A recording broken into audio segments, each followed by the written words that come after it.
আসুন আমরা দেখি ভালোবাসা কত প্রকার ও কি কি। এখন তুই আমার কি করবি? আমি তোর বিয়ে করব। ভালোবাসা মানে না কোনো বুড়া বা জোয়ান। তুই ক তোর বাচ্চা কি করবি? তোর সন্তান, তোর স্বামী কি করবি? আমার দুটো সন্তান আছে। আপনার দুটো সন্তান মনে হয় সব কথা বিক্রি হয়ে যেতেন।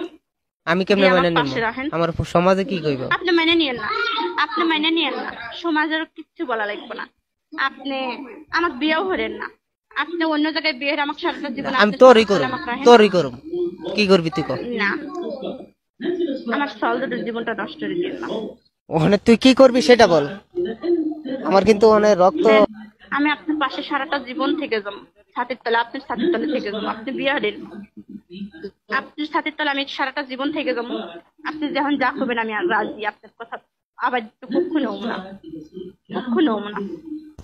তোরকে আমি বলছিলাম নি দেহ তো 100 হইলো পাওয়া যা। আমি কিন্তু দেহর পাগল নাই, ভালোবাসার পাগল ছিলাম। না, দেহর পাগল না, আপনি আমার পাগল। আমি তোর পাগল ছিলাম। হ্যাঁ, আপনার আশা আমি তোর পাগল ছিলাম। আমার তো তুই এইভাবে দিলে হইব না। বিয়ের পরেও আপনি 7 দিন 10 দিন করার মাথা পেতে না, আপনার আশা আমি পূর্ণ